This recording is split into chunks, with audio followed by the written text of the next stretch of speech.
The words left her mouth before she could stop them, thin and brittle as frost on a window pane, and the moment they landed in the cold morning air of the Collier ranch yard, Susanna Crawford felt the full weight of everything she had lost pressing down on her chest like a stone. "I brought nothing with me," she said. "Not a dollar, not a dress worth keeping, not a single thing that amounts to anything at all." She had expected him to turn away. She had expected the flicker of disappointment she had seen in so many other eyes over the past 3 months, that tight-lipped reassessment, that quiet recalculation of whether she was worth the trouble. She had expected Elijah Collier, rancher, widower, man of the Colorado Territory with his calloused hands and his careful eyes, to do exactly what every other person in her life had done when she arrived empty-handed. Instead, he looked at her for a long moment, the kind of look that did not flinch and did not measure, and he said, "You brought enough." Those 2 words cracked something open inside Susanna that she had kept sealed and bolted for longer than she could rightly remember. She did not cry, not then, because she had learned somewhere between Ohio and the Kansas plains that tears were a luxury she could no longer afford. But her breath caught, and her fingers curled around the single carpetbag at her feet, and she looked at this man she had known for less than 4 hours, and understood with the bone-deep certainty of someone who had been broken before that this moment was going to change everything. But to understand how Susanna Crawford came to stand in a dusty ranch yard in the autumn of 1878, with nothing to her name and everything hanging in the balance, you have to go back to the beginning of her unraveling, back to a parlor in Columbus, Ohio, where the life she had carefully built turned to ash in her hands. She had been 26 years old in the spring of that year, which was older than most unmarried women in her social circle cared to admit. She taught piano lessons to the daughters of merchants and kept the books for her father's dry goods store, and told herself that independence was its own reward. Her father, Gerald Crawford, was a man of good humor and poor financial instincts, and he had spent the better part of 2 decades borrowing against tomorrow to pay for today. Susanna had known the ledgers were thin, but she had not known how thin until the morning she arrived at the store and found the padlock on the door.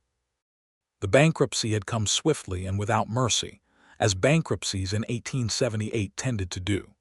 The panic of 1873 had never fully released its grip on the country, and when Gerald Crawford's creditors decided they had waited long enough, they took the store, the inventory, the family home on Maple Street, and very nearly the coats off their backs.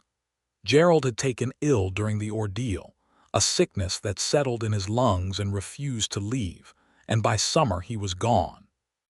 Susanna had buried her father with money borrowed from a neighbor, packed what little remained into a single carpetbag, and spent 3 weeks in a boarding house staring at the ceiling and calculating the precise dimensions of her ruin. She was 26. She was alone. She had no property and almost no money, and the piano lessons had dried up with the bankruptcy, because the families of merchants did not want their daughters taught by the daughter of a man who had failed. It was a woman named Mrs. Ida Hartwell, who ran the boarding house and had a practical streak as wide as the Ohio River, who first mentioned the agency. "There are men out west, Mrs. Hartwell had said one evening over supper, setting down her fork with the air of someone delivering a business proposition rather than a romantic suggestion. "Ranchers and farmers and tradesmen, good men, many of them. They advertise for wives through correspondence agencies. It is not the most romantic arrangement in the world, but it is an honest one, and honest is worth more than romantic when the larder is empty." Susanna had resisted the idea for a full week, which was about as long as her pride could sustain itself against the reality of her situation.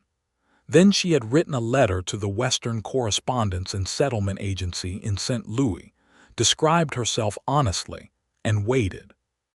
She had been matched with a man named Thomas Hale in Nebraska first, but when she arrived after 3 weeks of correspondence, she found that Mr. Hale had neglected to mention a wife already in residence, and Susanna had spent one very uncomfortable night in the Hale household before taking the next stage east to get away from both of them. The second match had been a farmer in Kansas named Orrin Beasley, a quiet, serious man who had not been dishonest, exactly, but who had described his farm in terms that suggested a working enterprise and turned out to mean a collection of rotting boards and one very thin horse. Orrin had been kind about it. He had even apologized. But Susanna had seen enough of other people's failed dreams that she could not afford to make them her own, and she had moved on again. By the time she arrived at the Western Correspondence and Settlement Agency's regional office in Pueblo, Colorado, in late September of 1878, she had been traveling for almost 3 months. Her money was nearly gone, and she had 2 dresses left that were still presentable. The agency clerk, a thin man named Mr. Fredericks with an ink-stained collar, had looked at her file and then looked at her with the particular expression of a man who has very little good news to deliver. "Miss Crawford," he said, "we have one remaining match in this district whose correspondence file aligns with your qualifications. He is a rancher north of Pueblo, about 20 miles into the foothills. He has been with the agency for 8 months. His name is Elijah Collier. He is 31 years of age, widowed 2 years ago, has a working cattle ranch of approximately 3,000 acres, and he is," Mr. Fredericks paused, consulting his notes, described by the agency's field correspondent as a serious man of excellent character. "What does he want?" Susanna asked, because she had learned to ask the direct questions. "A companion," Mr. Fredericks said. "A partner, someone capable." He was specific about that. He wrote that he did not need someone decorative, he needed someone real. Susanna had sat with that word for a moment, real. It was such a small word for such a large request. She had written Elijah Collier a letter that very afternoon. She had been completely honest in it, which was a departure from the careful optimism of her previous correspondence. She told him about the bankruptcy. She told him about her father's death. She told him about the 2 failed matches, including the married Mr. Hale, because she felt he deserved to know the whole picture. She told him she could keep books and teach piano and cook a plain but reliable meal, and that she was not fragile and not romantic and not carrying any particular illusions about what a correspondence match meant. His reply had come back in 4 days, which was faster than the mail usually moved, and it had been short. "Miss Crawford," it read, "I appreciate your honesty considerably. I am not looking for illusions either. If you are willing to come out and meet in person before any decisions are made, I will arrange for your transport from Pueblo. The land is hard, but it is honest, and so am I, E. Collier." She had sent back one line, "I will come." The wagon he sent for her had been driven by a ranch hand named Pete Garza, a compact, weathered man of about 40 with a dark mustache and an easy manner who had talked steadily about nothing in particular for the entire 20-mile ride north, which Susanna had been grateful for because it kept her from having to manage her own nerves. The foothills had risen around them gradually, the Colorado sky enormous overhead, the cottonwoods along the creek beds blazing gold in the October light. It was beautiful country. She had not expected to be moved by it, but she was. The ranch house appeared on a rise above a wide, shallow creek. It was a substantial building, not grand but solid, built from timber and stone, with a long covered porch along the front and a second story with 2 windows catching the afternoon light. There were outbuildings, a large barn painted red, corrals with horses moving in them, and farther off, cattle on the hillside like dark punctuation marks against the gold grass. Pete had pulled the wagon up to the front of the house, and Elijah Collier had come down off the porch steps to meet them. He was not what she had built in her imagination during the 20-mile ride. She had been expecting something either rougher or more polished, one or the other. Instead, he was simply solid, a man who looked like he had been made for exactly the place he stood in. He was tall but not imposing, with dark hair that was a little longer than fashion strictly required, and a lean face marked by weather and something that she recognized, after a moment, as grief that had been lived with long enough to become quiet. His eyes were dark brown, steady and direct, and they looked at her without the performance of approval or disappointment she had braced for. He had shaken her hand, said he was glad she had come, and asked Pete to take her bag inside. Then he had turned to her and said, "Are you hungry? The ride from Pueblo takes it out of you." "I am," she said, because she was. They had eaten a meal that Elijah had prepared himself, a plain but good beef stew with biscuits, sitting across from each other at a kitchen table while the afternoon light moved slowly through the window. He asked her questions about herself, practical questions, what she knew about livestock, whether she could ride, whether she was comfortable with firearms, and she answered all of them honestly, which was that she knew nothing about cattle. She had ridden occasionally as a child but not in years, and she had fired a rifle exactly once. He had nodded at each answer as if none of them disqualified her. She had asked him questions in return. About the ranch, about what he needed, about what had happened to his wife. He had answered the first two readily and paused at the third. Her name was Clara, he said. She died of a fever 2 winters ago. She was a good woman. I do not talk about it much, but I am not hiding it. I am not asking you to talk about it, Susanna said. I just wanted to know. Something in his expression had shifted at that, the smallest relaxation, as if she had said the right thing without knowing exactly what it was. After the meal, he had walked her around the property. He showed her the kitchen garden, which had been let go since Clara's death and was in a sorry state. He showed her the root cellar and the smokehouse and the small room off the kitchen that served as an office, with a roll-up desk covered in papers and ledger books stacked beside it in a way that suggested a man who was not comfortable with numbers. It was the ledger books that had made her ask the question, because she saw immediately that they were kept in a way that would have made her father's bookkeeper weep. "Do you manage these yourself?" she asked. "I do," he said. "Badly." "I can see that," she said, and then realized that was perhaps too direct and glanced up to find him almost smiling. "Good," he said. "Someone should." They had been standing in the ranch yard after the tour, the sun getting low and the air turning cold, when she had felt the weight of the moment settle on her. This was the decision point. This was where she either stayed or got back in the wagon. And it was in that moment, with the mountains going pink in the sunset and this quiet, honest man standing 5 feet away from her, that she had felt the full collapse of all the pride she had been sustaining on nothing for 3 months. She had looked at him and told him the truth. "I brought nothing with me," she said. "Not a dollar, not a dress worth keeping, not a single thing that amounts to anything at all." And he had said, "You brought enough." She stayed. The arrangement they made that first evening was practical and clear. Susanna would take the upstairs room on the east side of the house. She would manage the household, the kitchen garden once it was replanted in spring, and the ranch's bookkeeping. Elijah would provide for her needs and those of the household. There would be a period of 3 months before any decision about marriage was formally made, because they were both adults who had been burned by rushing things. Though neither of them said that out loud, they both understood it. The first week was careful and formal, as first weeks in a strange house tend to be. Susanna learned the kitchen, which was well equipped by frontier standards, with a good iron range and a pump at the sink rather than a well carry, which she appreciated enormously. She learned the rhythms of the ranch day, which began before dawn and ended after dark, and she learned the names of the hands.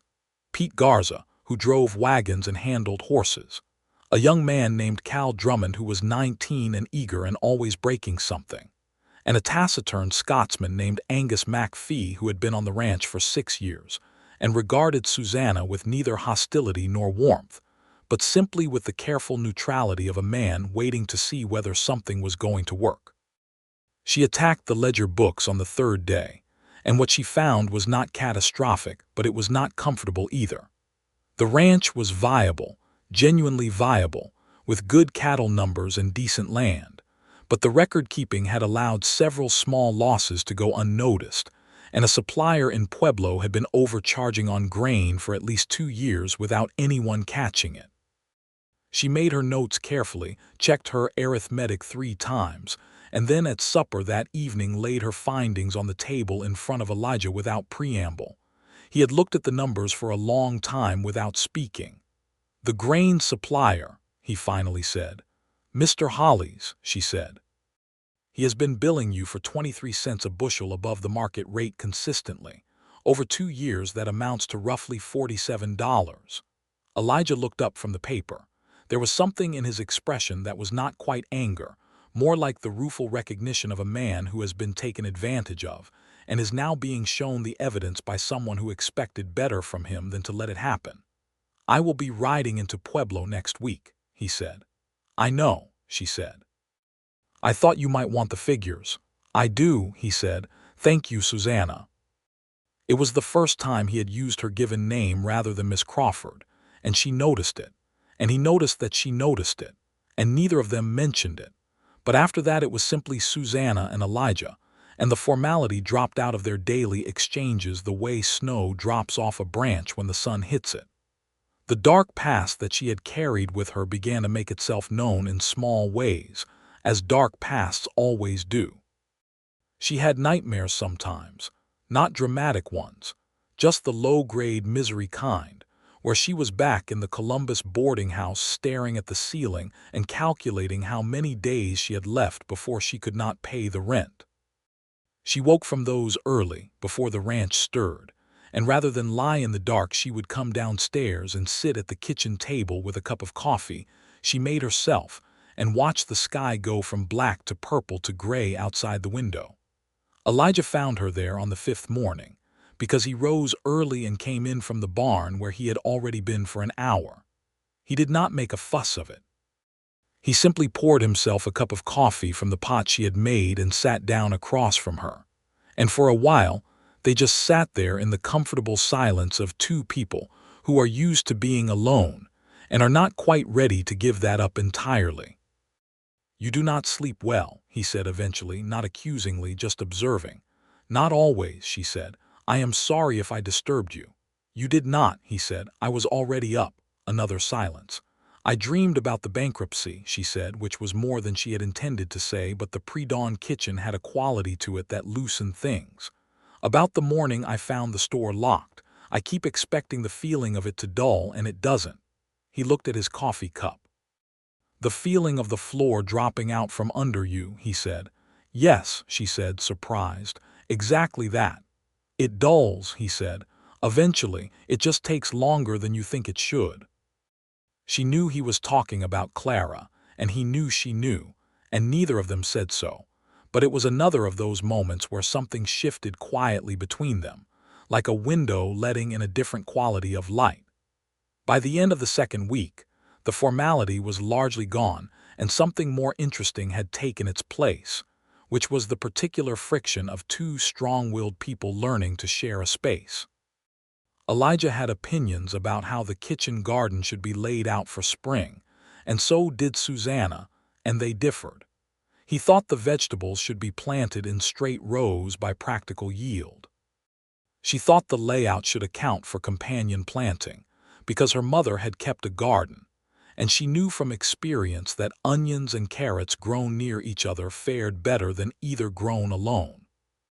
They had argued about it, pleasantly but genuinely, for the better part of a Sunday afternoon, standing in the dead garden behind the house with the cold October wind coming down off the mountains, and at the end of it Elijah had said, "I will admit I do not know enough about companion planting to argue against it." "That is the most gracious concession I have ever received," she said, and he laughed, a real laugh, unexpected and warm, and it was the first time she had heard him laugh, and it rearranged something in her chest. That night she lay in her east-facing room and thought about the laugh, and then thought about the fact that she was thinking about the laugh, and then told herself firmly that she had a 3-month arrangement and a practical situation, and she was not going to complicate it with feelings before the ground had even settled. She failed at this resolution with remarkable speed. October moved into November, and the Colorado mountains announced the change in no uncertain terms. The first snow came on a Wednesday, light and early, dusting the grass and the corral rails with white and turning the mountains above to something that looked like they belonged in a painting. Susanna stood on the porch and watched it fall and felt, for the first time in months, something that was not anxiety. Elijah came up behind her, not startlingly close, just near enough to stand beside her on the porch, and they watched the snow together. "Does it get much heavier?" she asked. "It will," he said. "This is nothing. By January you will have seen snow that comes up to the porch rail." "I have never seen snow like that," she said. "How does Ohio snow compare?" "Ohio snow is wet and miserable and turns gray the moment it lands," she said, and he laughed again. That same warm sound, and she kept her eyes on the mountain so he would not see that it affected her. She was building a feeling for him that she had not asked for and was not sure what to do with, because the arrangement was practical and she was determined to honor it, and she was not going to make a fool of herself over a man who had been honest with her about the practical nature of his needs. But the feeling built anyway, the way water finds its way into stone, not dramatically but persistently, through every shared meal and every early morning coffee and every long evening when the ranch hands had gone to the bunkhouse, and the two of them sat on opposite sides of the kitchen table with the lamp between them. She with the ledger books, he with the cattle logs, neither speaking much but both somehow unwilling to be the first to say good night. She noticed things about him that she had not expected to notice. He was careful with his animals in a way that said something about his character, not sentimental but genuinely attentive, always checking the horses, always knowing which cattle were off their feed. He was fair with his hands, paid them promptly and treated them with respect. He had a small bookshelf in the parlor, which surprised her, and when she looked at the titles she found a mix of practical volumes on agriculture and water rights, and a handful of novels, and one of the novels was Jane Eyre, which she would not have predicted for a Colorado cattle rancher. She had picked it up one evening and he had walked in and seen it in her hands, and something complicated had moved across his face. "Clara's," he said. "I'm sorry," she said, starting to put it back. "No," he said, "you can read it. It should be read." She had read it that week in the evenings, and she had thought about Clara reading the same pages, and she had thought about Elijah watching her read it, and she had thought about hidden motives and second chances, and what it meant to belong to a place after you had been unmade by a different one. It was on a Friday in early November that the situation introduced its first real complication, and the complication arrived in the form of a man named Douglas Hatch. Hatch was a land agent from Pueblo, which was a profession that in 1878 in Colorado occupied a moral territory somewhere between legitimate business and outright predation, depending on the specific individual, and Douglas Hatch occupied the darker end of that spectrum. He arrived at the Collier ranch unannounced on a gray November afternoon, driving a fine buggy that was too fancy for the muddy roads, and wearing a coat that was too good for the country he was in. Susanna was in the kitchen when he arrived, and she heard Elijah's voice in the yard carry a note of controlled tension that she had not heard before. She came to the window and looked out.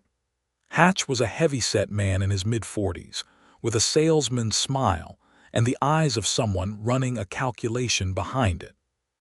He was talking with an ease that suggested he believed himself to be welcome everywhere he went, and Elijah was listening with his arms crossed, which Susanna had come to understand was his posture of maximum skepticism. She put on her coat and went out. Elijah glanced at her as she came down the porch steps, and the glance said clearly that he was glad she was there, which she registered with a small warmth that she did not have time to examine because Hatch was already turning his full attention to her. "And who is this?"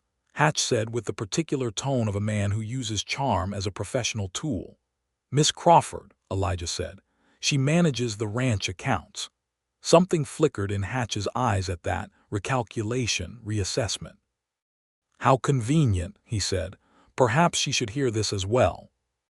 Hatch had come with an offer to purchase the southern 40 acres of the Collier ranch, which he represented as a generous proposition at fair market value.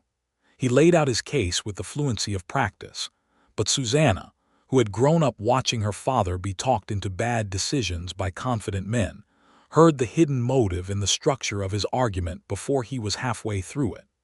The southern 40 acres included the main access to the creek that watered the ranch's pastures. Without it, the cattle operation became substantially more difficult and more expensive. She said nothing while Hatch talked, just listened, and when he finished she looked at Elijah. Elijah looked at her. "What is your interest in that particular parcel, Mr. Hatch?" she asked. Hatch smiled at her the way men like him always smiled at women who asked direct questions, which was with a slightly condescending pleasantness that implied the question was charming but unnecessary. "Simply an investment opportunity, Miss Crawford." "I see," she said. "Because the southern 40 includes the Collier Creek frontage, and without that water access, the remaining pasture loses approximately 30% of its carrying capacity. So whoever bought the southern 40 would have considerable leverage over this ranch's operation." She paused. "Who is your principal, Mr. Hatch?" "Because I do not believe you are purchasing for yourself." The smile did not leave Hatch's face, but it changed quality, became something with less warmth in it. He looked at Elijah. "You have an interesting accountant, Collier." "I noticed," Elijah said dryly. Hatch made a few more moves, offered a higher price, suggested there were other interested buyers who might make the decision for Elijah whether he liked it or not, which was veiled enough to be deniable as a threat but clear enough to be one. Then he got back in his fancy buggy and drove back down the road toward Pueblo, and they watched him go. In the silence after the buggy disappeared, Elijah turned to her. "His principal," he said. "I want to know who it is." "So do I," she said. "Can I go through your land records? I want to see who has been buying parcels near yours over the last few years." "Everything I have is in the office," he said. "It is yours." She spent 2 evenings with the land records and the county plat maps that Elijah obtained from a colleague in town, and what she found was a pattern that explained the dark thread running through Hatch's visit. A man named Vernon Cass, who ran a competing cattle operation about 15 miles east, had quietly acquired 3 parcels that surrounded the Collier Ranch on the east and north over the past 18 months. The southern 40, if Cass got it, would give him effective control of Collier water access. It was a trap, constructed slowly and carefully, and the Collier Ranch had been the target all along. She laid it out for Elijah after supper on the second evening, the map spread on the kitchen table, the lamp burning between them. He looked at it for a long time. "Cass," he said. "It appears so," she said. "The purchases are all routed through Hatch's agency, but the deed registrations show a Cass Land Holdings Company. It is not hidden very well once you look for it." Elijah leaned back in his chair and looked at the ceiling for a moment. "Cass has been trying to expand his operation for 3 years. He lost a contract to the Army Supply Depot when he could not deliver the cattle numbers he promised because he overstated his herd. If he could control this ranch's water access, he could put enough pressure on me to force a distress sale of the whole property. At which point he would own a combined operation large enough to recompete for the Army contract," she said. "Yes," he said. He looked at her across the lamp. "You figured all of that out." "The numbers tell stories if you know how to listen to them," she said, which was something her father had always said and which she had not thought about in months, and the memory of him saying it landed somewhere tender, and she looked down at the map. Elijah was quiet for a moment. Then he said, "Susanna." She looked up. "Thank you," he said, and the way he said it was not the polite thank you of an employer. It was something more direct than that, more personal, the thank you of a man who understands that he has just been protected by someone who chose to protect him. "You would have found it eventually," she said. "Maybe," he said. "But not before Hatch came back with another offer, and I said something I would regret." She gathered the papers and did not know what to do with the feeling that was sitting in her chest, which was too warm and too specific to be categorized as anything other than what it was. The response to Cass required some thought. Elijah was not a man who responded to threats by backing down, But he was also not a man who acted before thinking, which was one of the things she had come to understand about him, the patience in him, the willingness to wait for the right moment. He rode into Pueblo the following week and had a meeting with the county land registrar and a lawyer named Mr. Abernathy, and came back with a clearer picture of his legal position, which was solid. The Southern 40 was his and the water rights were attached and registered, and Cass had no legitimate mechanism to force a sale. But Cass was not necessarily limited to legitimate mechanisms, and both Elijah and Susanna understood that. He might try pressure through the bank, Susanna said one evening. If your cattle loan comes up for renewal, there is a question of whether the bank is influenced by men like Cass. My loan is paid current, Elijah said, and I have dealt with the same bank for 7 years. Still, she said, it would be worth knowing where the bank president's interests lie. You are very good at anticipating trouble, he said, and it was not a criticism, just an observation, and she thought about the answer before she gave it. I grew up watching trouble arrive unannounced, she said. You learn to watch for it. He nodded slowly. Your father, he said. My father was a good man who trusted people too easily, she said. I inherited the trust but not the blindness to it. This was, she recognized, more of herself than she had given him before, and she watched to see how he received it. He received it the same way he received everything she gave him, with a steadiness that did not demand more or push away what was offered, just accepted it at the level it was presented. They were becoming something to each other, she and Elijah, something that had started as arrangement and was turning into something with more texture than that, more weight. She felt it in the way the days had shaped now, the way his absence from the kitchen in the morning registered as a small lack, and his return registered as a small relief. She felt it in the way conversations had started to run past their practical purpose and into territory that was simply the pleasure of talking to someone who thought carefully about things. She was afraid of it. She was afraid because she had nothing, and she had told him so, and even his response, those 2 words that had cracked her open in the yard that first day, even that had not entirely resolved the fear. Because being told you are enough when you have nothing is a profound gift that you can spend a long time not believing you actually received.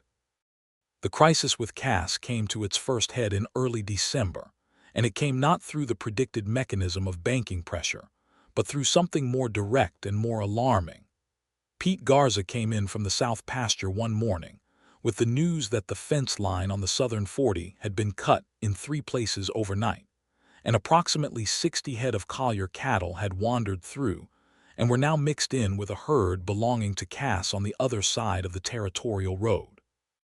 Elijah's face went very still when Pete told him this. Anyone hurt? He said. No, sir, Pete said, but Cal went down to see and Cass's men told him to clear off. Elijah went to the gun cabinet in the office, took out his Winchester rifle and loaded it with a calm that was somehow more alarming than anger would have been. Then he put on his coat and his hat. Susanna was standing in the doorway between the kitchen and the office. Elijah, she said. He stopped. What is your plan? She asked. Retrieve my cattle, he said. Yes, she said. And if Cass's men are armed and have orders to prevent that, a pause, he looked at her.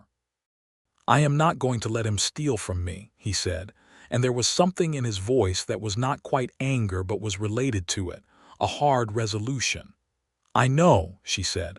I am not suggesting you do. I am asking whether riding down there alone with a rifle is the approach most likely to get your cattle back without someone getting hurt. The stillness in his face deepened. She could see him thinking.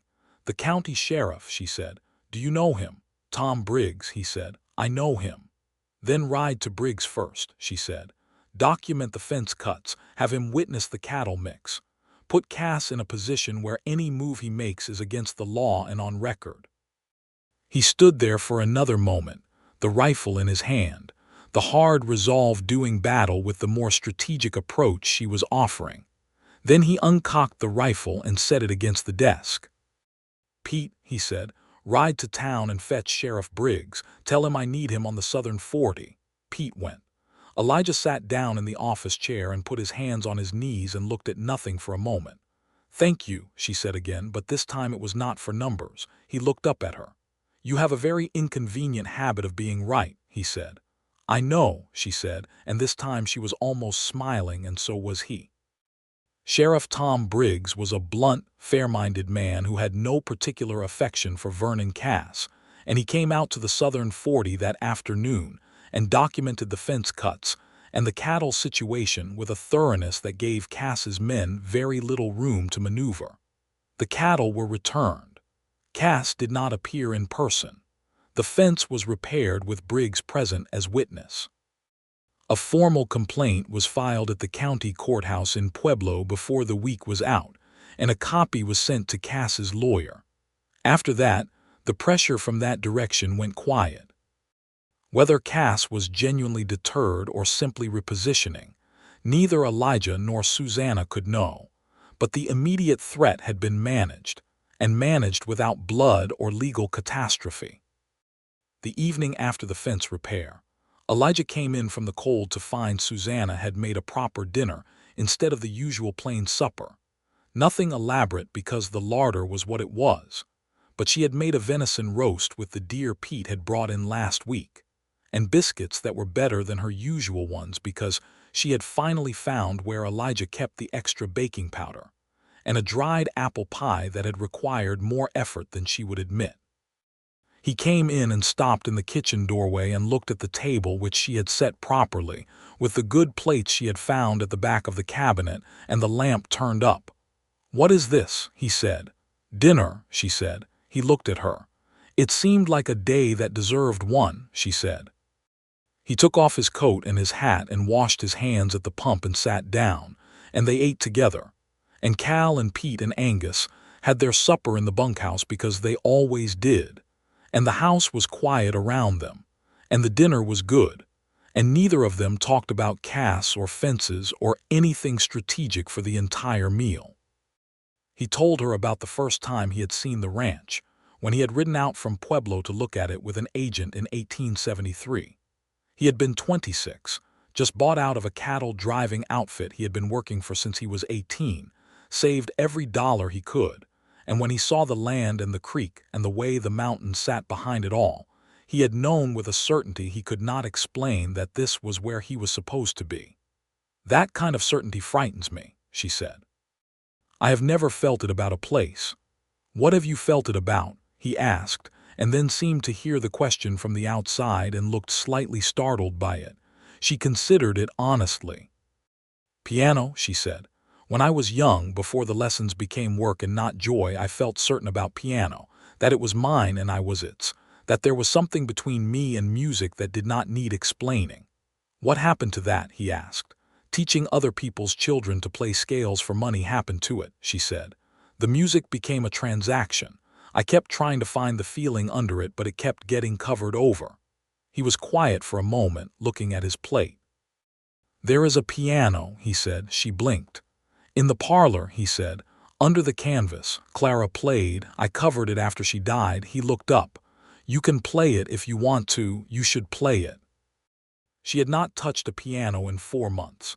She had not seen one, not noticed one, which now struck her as extraordinary because there had been one in the parlor under a canvas drop cover the entire time she had been here.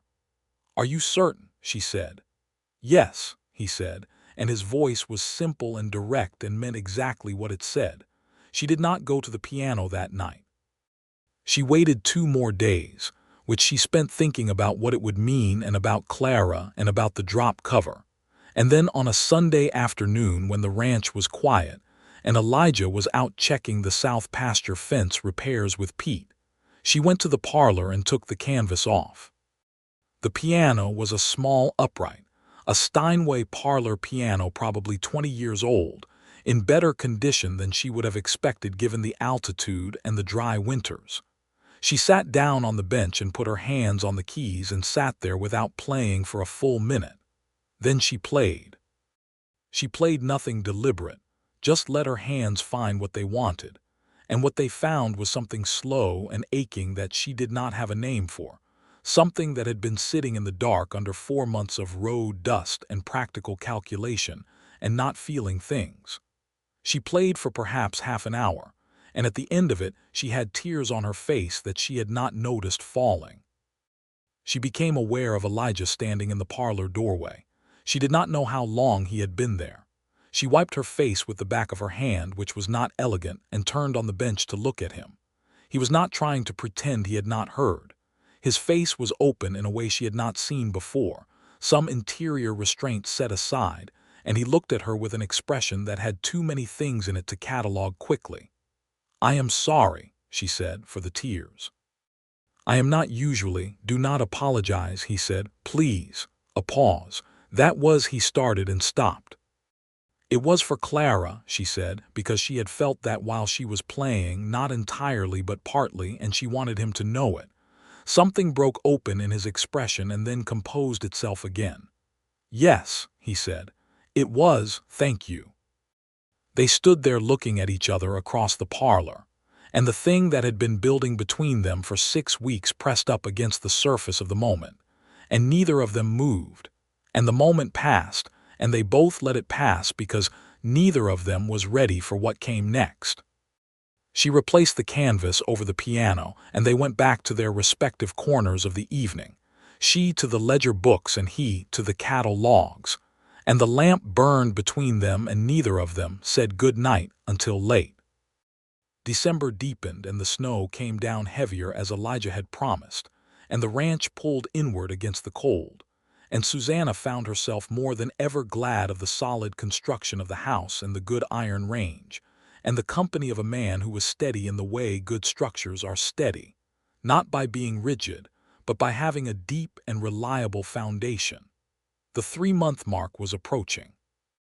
They had not spoken of it directly, but it was present in the background of everything like a note being held, waiting to resolve. She thought about it in the early mornings over coffee, whether she would be asked to leave, whether she would be asked to stay, whether the asking would happen in the practical terms of the original arrangement or in some other terms that the weeks had opened up between them. She was cleaning the kitchen on a Thursday afternoon in mid-December when she heard the sound of an unfamiliar horse in the yard, and looked out the window to see a man she did not recognize tying up at the post.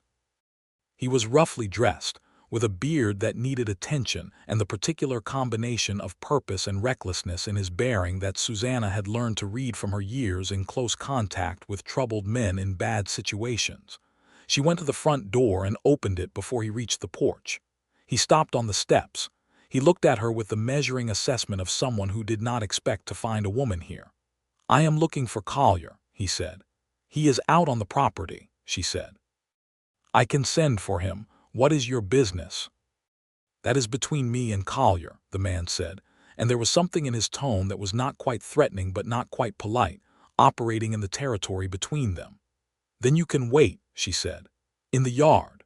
She sent Cal to find Elijah and remained at the door, and in the 20 minutes before Elijah arrived she kept her eye on the stranger, who paced the yard with the impatience of a man carrying bad news. When Elijah came in from the far pasture and saw the man, something shifted in his face.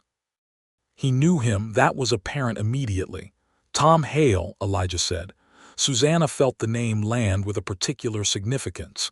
Hale. She remembered that name, Thomas Hale, Nebraska. The man with the wife already in residence. But she kept her face even and watched. It was not the same Hale. Thomas Hale's brother, it turned out. A man named Joseph Hale, and the news he brought was complicated and had roots in a history that reached into corners of Elijah's past that she had not known were there. The story came out over the next hour, in the office with the door open, and Susanna sitting at the roll-up desk in her capacity as someone who managed the ranch's records and affairs, which Elijah had established so naturally and without discussion that it did not feel like an imposition for her to be present.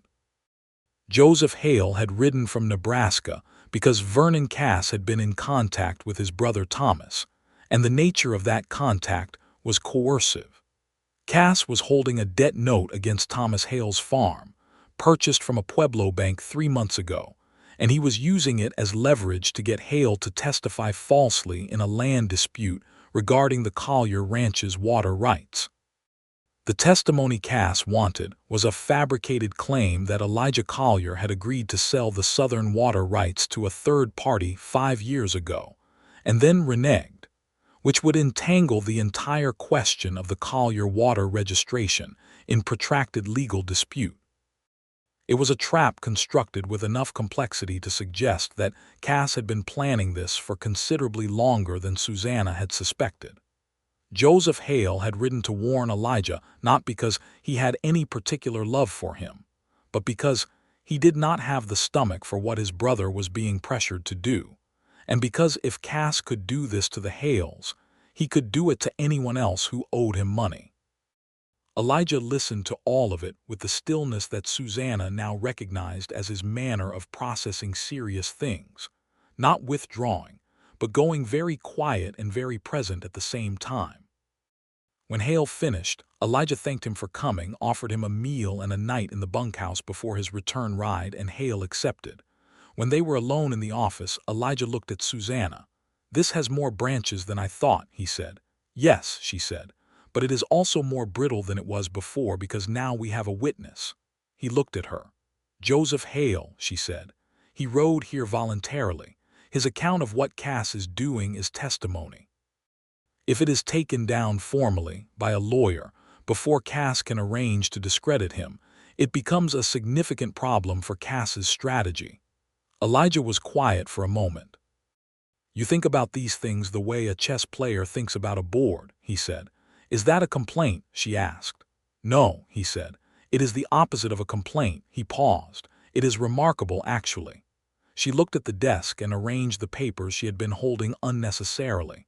"I had a lot of practice thinking about strategic problems from a position of very few resources," she said.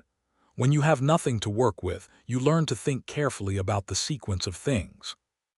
He was looking at her with that open quality she had seen in the parlor doorway after the piano, and she made herself hold the look because she was done being afraid of it, or at least she was trying to be done with it. "Susanna," he said, and then stopped. "Yes," she said. "I know the 3-month arrangement expires in 2 weeks," he said. The note that had been held since the beginning pressed against the moment. "I know," she said. "I am not asking you in the way the arrangement describes," he said, and his voice was careful but not distant, the care of a man choosing words for a purpose. "I am asking in a different way.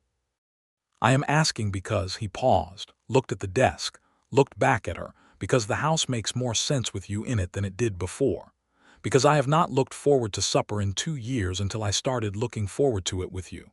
Because you see things clearly and you say them honestly, and you play the piano in a way that makes a room feel like it has a soul." He stopped.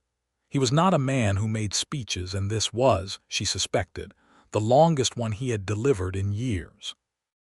"I am aware," he said, "that I am asking you to commit to a hard life in a cold place with a man you have known for 6 weeks.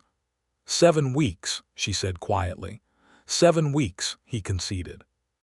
"And I am aware that you came here with nothing, and I said, 'You said I brought enough,' she said. "And I meant it," he said. "I mean it now. Whatever you brought, whatever you carry, whatever you are still afraid of losing, you bring enough. You have brought more than enough. You have brought more than I expected," and his voice shifted slightly. "I was not anticipating that. I want to be honest with you about that." She sat still for a moment and let the words settle. She was afraid. She was still afraid. But the fear had changed quality. It was no longer the fear of someone who has nothing. It was the fear of someone who has something to lose, which was an entirely different and considerably more hopeful kind of fear. "I will marry you," she said. "Not because of the arrangement, because of the 7 weeks, because of the coffee in the morning and the ledger books in the evening, and because you listened to me about Sheriff Briggs and the fence and you did not have to. Because," she took a breath, "because I have not felt like myself in a very long time, and I have felt like myself here, with you, in this house. And that is worth more to me than I can tell you properly." He stood up from the desk chair and crossed the small office, and he took her hands, which were resting on the papers, and held them, and looked at her with the full weight of everything he had been carrying quietly for 2 years. "Then we will be married," he said. She looked up at him and felt the floor settle beneath her in a way it had not settled since the morning she found the store locked, and for the first time in longer than she could measure, she felt herself on ground that would hold. They were married on the 18th of December, 1878, by the circuit preacher who came through Pueblo every 6 weeks, in the front parlor of the ranch house with Pete Garza and Angus MacPhee and young Cal Drummond standing witness, and the uncovered piano in the corner, and a small wedding supper that Susanna cooked herself, and which was, by universal agreement of everyone present, the finest meal the Collier ranch house had ever produced. She had no wedding dress. She wore the better of her 2 remaining presentable dresses, which was a dark blue wool that she had taken in and pressed as carefully as she could the night before. He had offered to take her to Pueblo to buy fabric, but there had not been time before the preacher came, and she told him it did not matter. It did not matter. She stood in the blue wool dress in the front parlor of a house that was becoming her house, and said the words that needed saying. And when Elijah put the simple gold band on her finger, which had been Clara's, and which he had asked her permission to use, and she had said yes, she felt the ring's weight as a warmth rather than a history. That evening, after the hands had gone back to the bunkhouse, and the house was quiet and dark except for the fire in the parlor, they sat together on the settee under a quilt because the December night was deep with cold outside, and she learned the sound of his breathing in the quiet, and he learned the weight of her head against his shoulder, and neither of them felt the need to fill the silence with anything. The trouble with Cass did not resolve immediately. It took the better part of the winter to work itself out, and it worked itself out through the determined legal effort of Mr. Abernathy in Pueblo, who was genuinely energized by having Joseph Hale's testimony in hand, and through a letter that Susanna drafted in January to the Territorial Land Office in Denver, laying out the full sequence of Cass's acquisition strategy with the documentary evidence she had compiled from the county records. The letter was 53 pages long, included copies of all the relevant deed registrations and bank records she could legally obtain, and Mr. Abernathy said it was the finest piece of legal documentation he had seen from a non-lawyer in his career. Vernon Cass did not surrender quietly. He sent a lawyer of his own to contest the Collier water rights through the county court, and there were 3 months of uncomfortable uncertainty while the case made its way through the system. Susanna sat in the county courthouse gallery in Pueblo on 2 occasions during hearings and watched with a focused attention that the opposing lawyer found disconcerting, or so she gathered from the way he kept glancing at her. In March of 1879, the county court ruled in Elijah's favor on the water rights question and ordered Cass to cease interference with the Collier ranch. Cass appealed to the territorial court, and the appeal was denied in June. By summer, the matter was closed. By summer, other things had also changed. Spring had arrived on the Collier ranch with the urgency that spring always has after a hard Colorado winter, everything coming alive at once in a rush of green and mud and newborn calves, and the kitchen garden that Susanna had been planning since October going into the ground in exactly the companion-planted arrangement she had argued for. Elijah, who had conceded the point back in October, helped her plant it without comment, which was its own form of grace. They had settled into each other with the completeness that comes when 2 careful people finally stop managing their own feelings and simply live them. She knew his silences now, knew which ones meant thinking and which ones meant something heavier than that, knew when to speak into them and when to let them be. He knew her well enough to bring her coffee without being asked when she had been at the books for a long time, knew that she preferred to be left alone in the early morning and present in the evenings, knew that she could manage anything practical and needed company only with the things that could not be managed. In April, she told him she was pregnant. She had been certain for 3 weeks before she told him, partly from caution, partly because she was not quite sure what to do with the knowledge, and partly because she was, in a way she had not expected, afraid. The frontier was not a kind environment for difficult pregnancies, and she had heard enough stories in the boarding houses and way stations of her traveling months to know that. But she told him because not telling him was not who she was.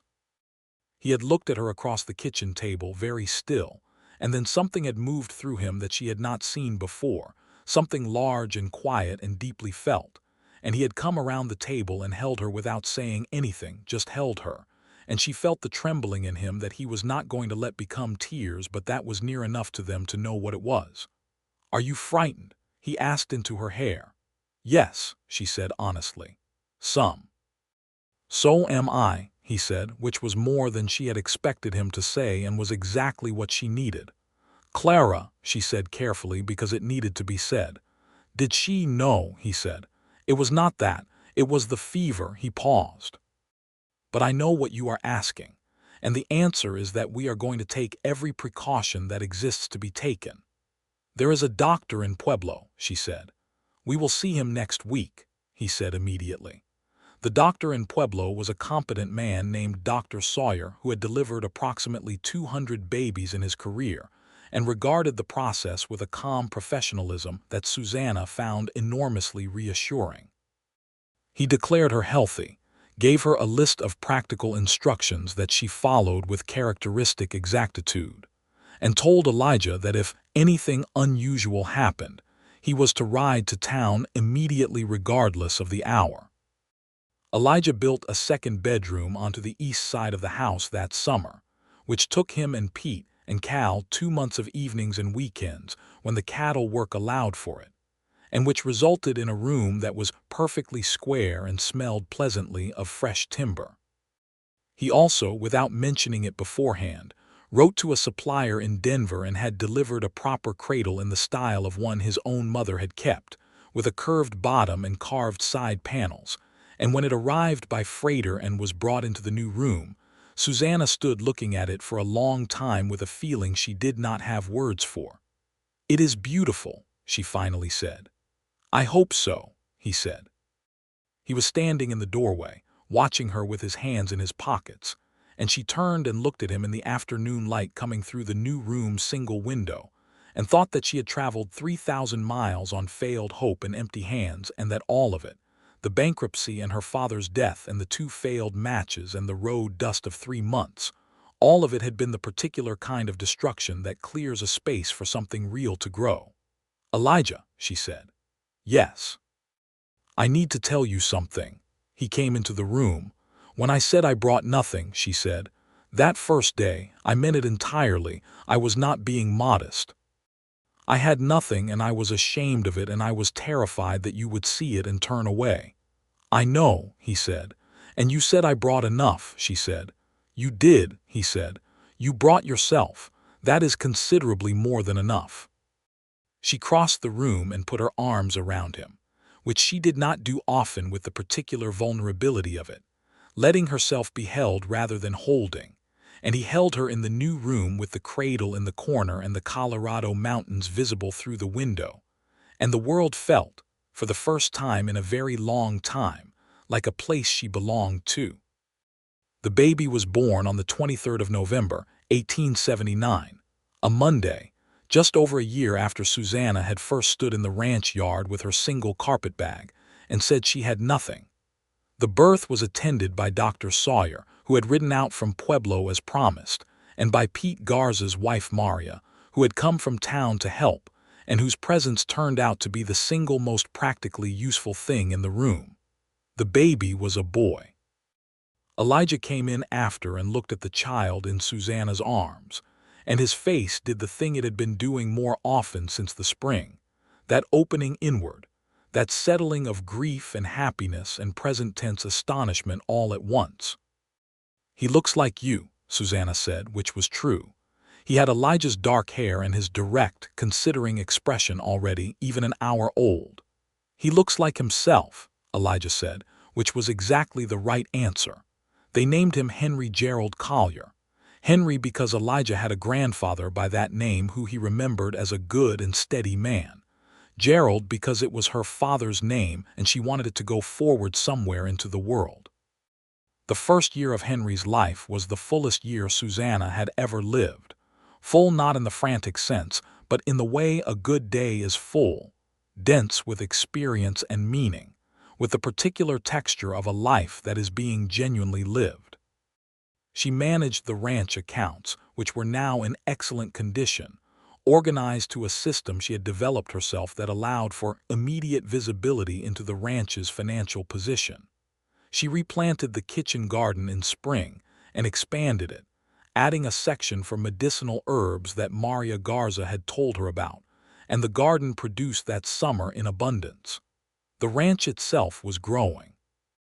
With the Cass threat permanently retired and the water rights secured, Elijah had been able to negotiate a modest contract with a buyer in Denver for a regular cattle delivery, which brought steadier income than the irregular markets had provided.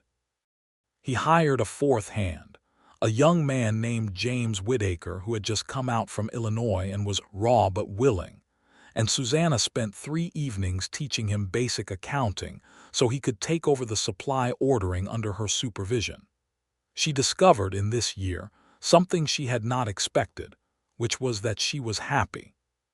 She had not been happy in a long time, had not even been aiming at happy, only at stable and survivable, and happiness had come up beside her quietly while she was not looking for it, and installed itself in the daily things, in the coffee in the morning, and the books in the evening, and the sound of Henry in the new room, and the weight of Elijah beside her in the night, and the mountains through every window she looked through. In the summer of 1880, they received a letter from the Western Correspondence and Settlement Agency, which was following up on their match as part of a study the agency was conducting on successful placements. The letter asked a series of questions about the match and whether the correspondents were satisfied with the outcome. Susanna sat at the kitchen table with the letter for a while, reading through the questions, which were phrased in the careful language of official inquiry. Then she wrote back a response that addressed each question and at the bottom added a note in her own voice, outside the structure of the questions. She wrote, "I came west with nothing, and I was terrified of that fact. The man I was matched with saw neither the nothing nor the terror, but only the person who had arrived, and said something to me on the first day that I have carried ever since and expect to carry for the rest of my life. I will not repeat his exact words because they belong to me and to him, but I will tell you that the quality of a match is not measured in what either person brings. It is measured in what each person is willing to see in the other. We saw each other clearly, and that was the beginning of everything good." She folded the letter and sealed it and put it with the outgoing mail on the hall table. That evening Elijah was at the kitchen table going over the cattle logs and she was nursing Henry, who was 9 months old and had recently developed an opinion about absolutely everything, and the lamp was burning between them, and she thought about the letter she had written and about the first day in the yard and about everything that had happened in the months between. "I wrote to the agency today," she said. Elijah looked up from the logs. "They asked about the match," she said, "whether it was successful, and—" He said with the particular small humor that lived in his eyes. "I said it was," she said, in somewhat strong terms. He was quiet for a moment, looking at her and Henry and the lamp and the kitchen that had been Clara's and was now hers and his, the continuity of it, the living thing that a house becomes when people decide to fill it with themselves genuinely.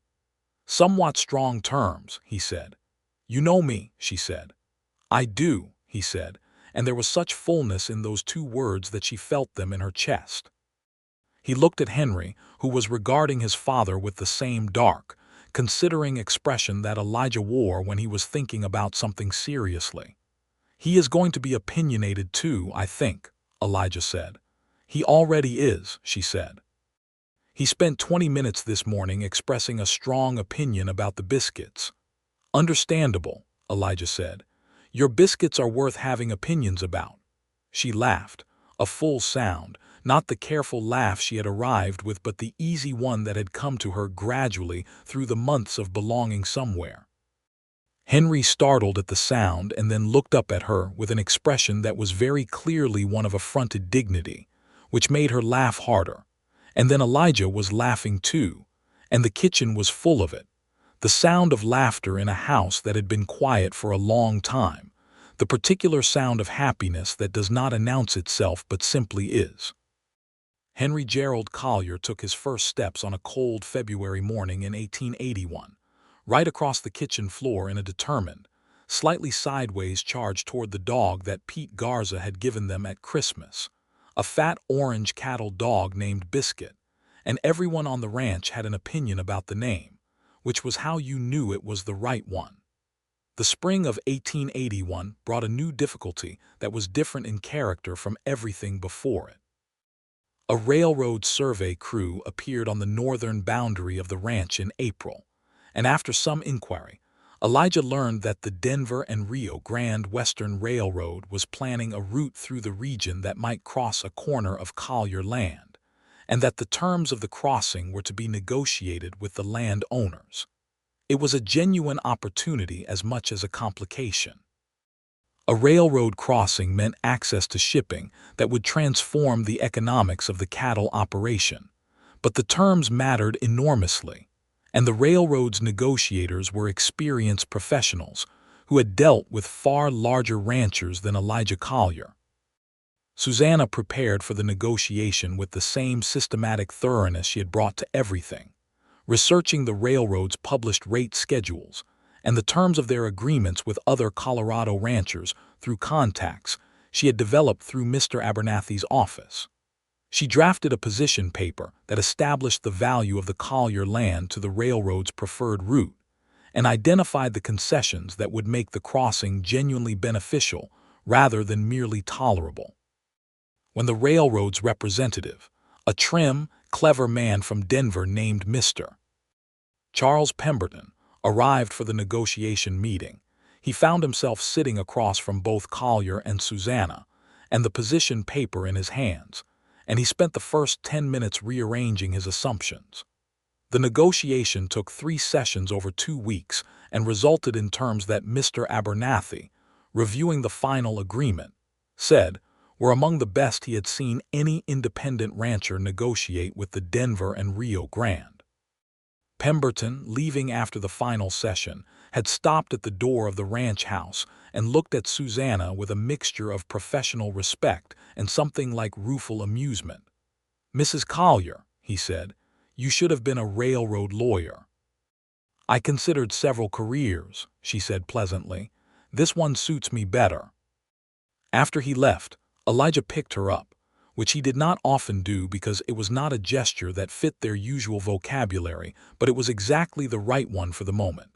And she made a sound of surprise, and then laughed. And Henry, watching from the floor where he was constructing something elaborate with wooden blocks, looked up at his parents with the evaluating expression of a small boy deciding whether to be jealous of the laugh or join it. He joined it. The railroad crossing was completed in the fall of 1882, and the first shipment of Collier cattle loaded directly from the ranch's new holding pens onto the Denver and Rio Grande cars in October of that year.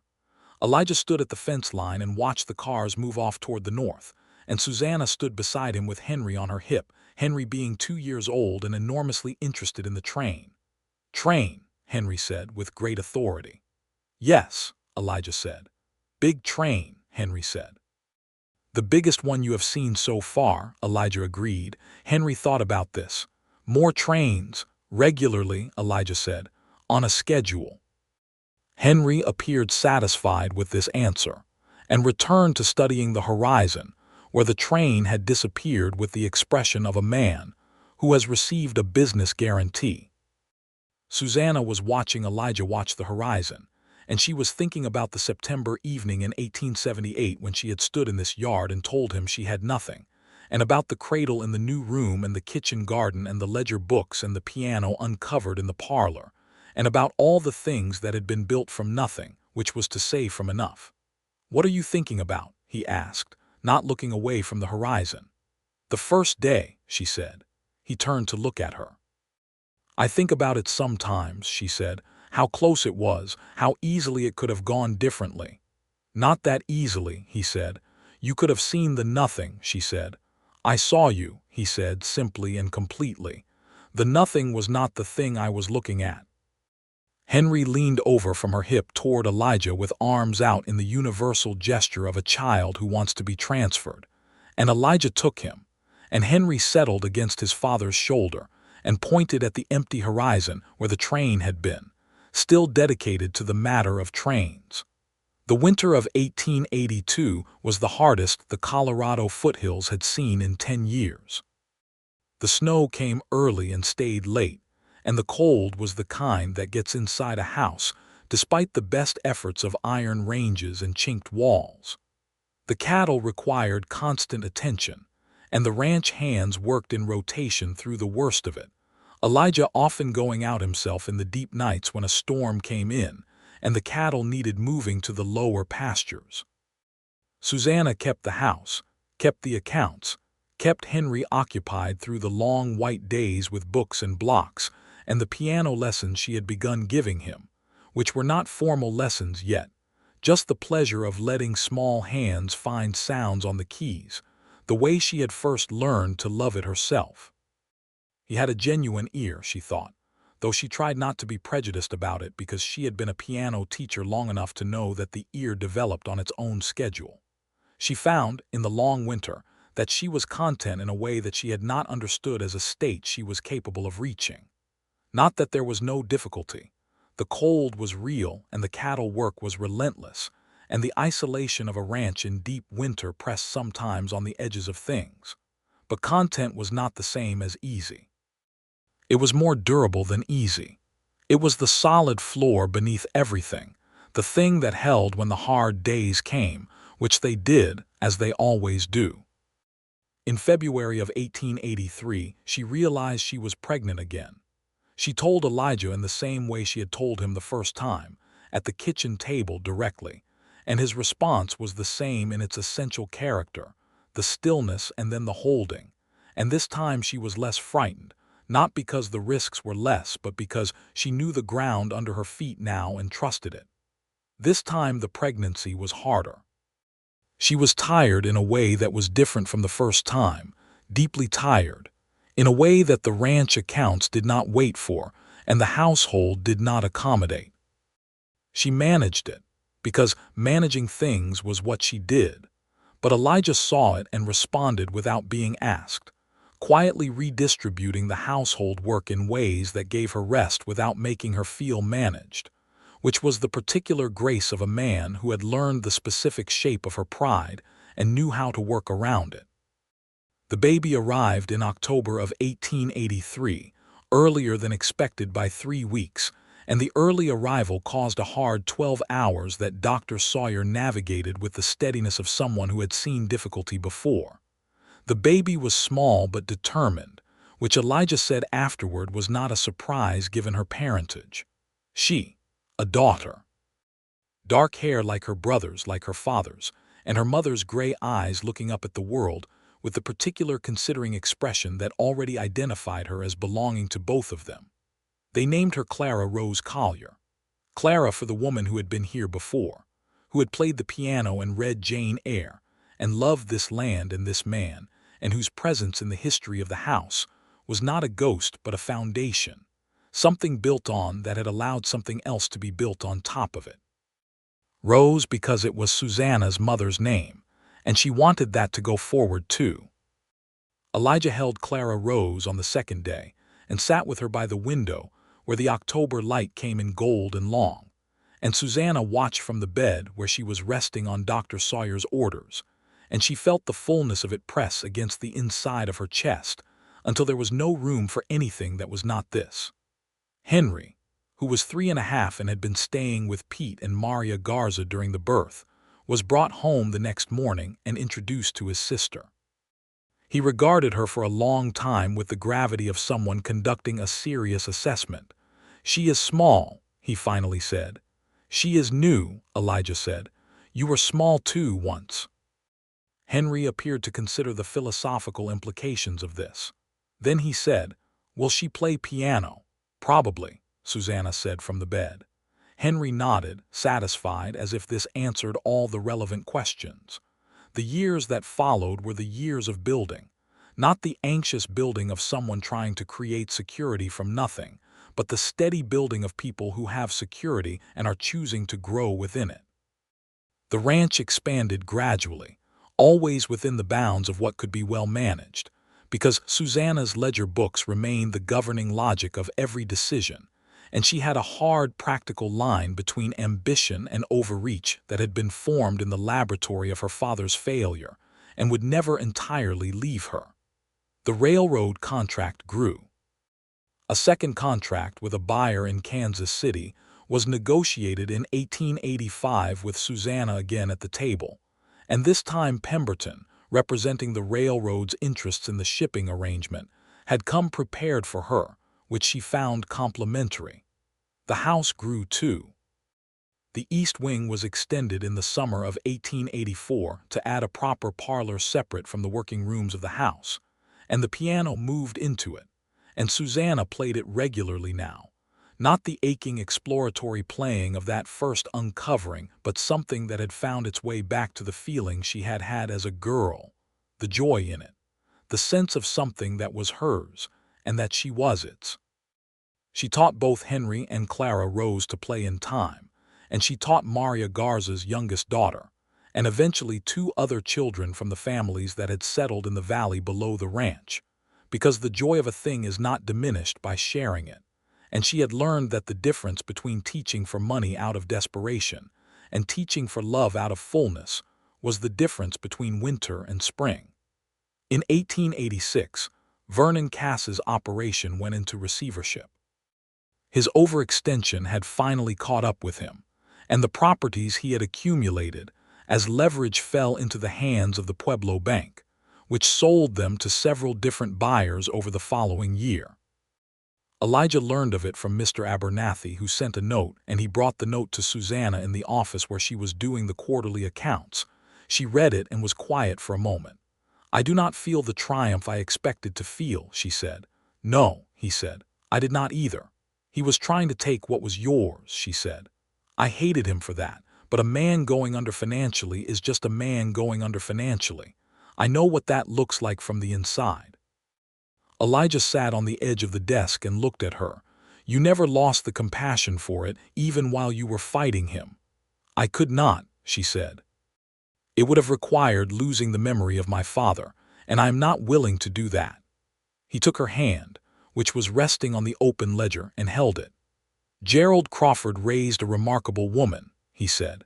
She looked at their joined hands on the ledger book, her father's name in the accounts kept by his daughter who had come west with nothing and built a life from it, and she felt the tears come this time without fighting them, because she had long since stopped rationing them. By 1888, Henry was 8 and Clara Rose was 5, and the Collier Ranch was a well-established operation that stood on solid ground and looked, from the outside, like something that had always been there. It had the quality that good things earn over time, the patina of endurance, the solidity of a thing that has been tested and held. Susanna was 36 years old. She stood on the porch on an October evening, the same month in which she had arrived 10 years before, almost exactly, and looked out at the ranch yard and the creek beyond it and the mountains going gold and orange in the sunset. Elijah came out and stood beside her, and they stood the way they had stood the first time, the first snow, watching the mountains together. 10 years, she said. "Almost," he said. "Do you remember the day I arrived?" she asked. "Every detail," he said, which she believed because he was a man who remembered the things that mattered. "I was so afraid," she said. "I had been afraid for so long that it felt like just the background of existence, like weather that did not change." "You did not look afraid," he said. "I looked honest," she said. "I told you I had nothing." "And I told you you brought enough," she said. "Yes." A pause in which the mountains continued to do what mountains do, which is exist beautifully and without apology. "I have thought about that so many times," she said. "I have wondered if you knew what you were saying, if you understood what you were giving me when you said it." He turned to look at her. "Tell me," he said. She thought about how to say it, this thing she had been saying in different forms for 10 years without ever quite finding the version that was complete. "You were the first person in a very long time who looked at me and saw something worth keeping," she said. "Not what I could provide or what I might become or what my circumstances were. Just me. Just Susanna Crawford arriving in a yard with a single bag and telling the truth about having nothing. And you said it was enough. You said I was enough." She paused. "I had not been enough for anything for such a long time. The world had made it very clear that I was insufficient. And you," she stopped. He was looking at her with the open face she loved best in him, nothing guarded in it. "You gave it back to me," she said. "The sense of being sufficient, of being real. I would not have been able to build any of this, the accounts and the legal maneuvering and the children and the piano and the garden and all of it, none of it, if you had not given me that on the first day." He was quiet for a moment. "You are wrong about one thing," he said. She looked at him. "I did not give it back to you," he said. "I just told you it was already there. You had it with you the whole time. It came with you on the stage from Pueblo. It came with you through Ohio and Nebraska and Kansas and across all of that country. It was in the bag with the 2 dresses and the ledger skills and the piano hands and the fearlessness about telling the truth even when the truth was hard." He paused. "You brought it. I just recognized it." She looked at him for a long time in the October light. "Elijah," she said. "Yes," he said. "Thank you," she said, which was inadequate and was everything. He put his arm around her, and she leaned into him, and the mountains went from gold to orange to purple to the first deep blue of evening. And inside the house, they could hear Henry at the piano working through a scale with the determined concentration of a boy who has decided to master something, and Clara Rose's voice asking Pete a question about the horses, and the dog Biscuit barking once at something in the yard, and the sound of supper being kept warm on the range. All of it theirs, all of it real. All of it built from what she had brought, which was nothing and which was enough. In the spring of 1889, Colorado was granted statehood. There were celebrations in Pueblo and further in Denver, and Elijah and Susanna drove into Pueblo with Henry and Clara Rose for the day, and Henry, who was 9 now and had his father's height and his mother's clarity, asked what statehood meant. Elijah explained the territory becoming a state, the governance and the representation, and Henry listened with the focused attention he brought to things he was seriously interested in. "Does it change our ranch?" he asked. "Not directly," Elijah said. "Does it change anything?" Susanna thought about this. "It makes certain things more permanent," she said. "Things that were provisional become settled. Rights that were assumed become established. It is the difference between living somewhere and belonging to it." Henry considered this. "We belong to it already," he said, with the certainty of a boy who has never known anywhere else. "Yes," Susanna said, "we do." That evening, driving back to the ranch in the wagon with the Colorado night enormous above them and Henry asleep against her shoulder and Clara Rose asleep against Elijah's, she thought about belonging, about the long road between not belonging anywhere and belonging completely. About a yard in October 1878 and a single carpetbag and a man who had looked at empty hands and seen sufficiency. She had come west with nothing. She had arrived home. The years continued to move forward as years do, each one layering onto the ones before it, the ranch deepening into itself with each season. The cattle operation reached a steady and satisfying scale, large enough to be genuinely profitable, small enough to be managed with excellence rather than just adequately. Susanna's accounts were copied by Mr. Abernathy as an example of good practice when he trained younger lawyers, and she received letters occasionally from other ranch wives asking for advice on bookkeeping, and she answered all of them. Henry, growing with the particular speed of a child in good land, developed an early and serious interest in the cattle themselves, in the breeding and management side of the operation that went beyond the financial picture his mother kept. By the time he was 12, he was riding out with his father on the cattle work and asking questions that Elijah said, with the particular pride of a man trying not to show how much pride he has, were genuinely useful. Clara Rose was quieter in her interests, interior and musical and observant, with her mother's gray eyes and her father's patience, and she spent long afternoons in the parlor at the piano and long evenings with the books on the shelf, working through every volume including Jane Eyre, which she read at age 9 and discussed with Susanna afterward with the seriousness of a child who has been genuinely moved by something. "She stays," Clara Rose said about Jane, "even when it is hard. She stays because it is right, not because it is easy." "Yes," Susanna said. "Is that what you did?" Clara Rose asked with the directness of a 9-year-old who has not yet learned to soften her questions. "When you came here," Susanna thought about the answer carefully because it deserved care. "I stayed because it was right," she said, "and it turned out to be easy eventually, but it did not start out easy, it started out true." Clara Rose considered this. Then she said, "I want to start out true too." "You already do," Susanna said. "You come by it honestly." The autumn of 1892 brought a final accounting with the past that Susanna had not anticipated. She received a letter from a woman in Columbus, Ohio, the daughter of one of the families she had taught piano lessons to, now grown and married, who had heard through the network of correspondence that Susanna Crawford had settled in Colorado and was doing well. The letter was warm and newsy, and at its end mentioned, almost as an afterthought, that the Maple Street house where the Crawfords had lived had been bought by a family who had renovated it, and it was looking very well. Susanna sat at the kitchen table with the letter for a long time. She thought about the parlor on Maple Street where she had given piano lessons, and the dry goods store with the padlock and her father's face, and the boarding house ceiling and all the before of her life. The before that had been so definitively and completely the before that it had sometimes seemed like the after, the West, the ranch, Elijah and the children and the ledger books and the mountains, could not possibly be as real. But it was real.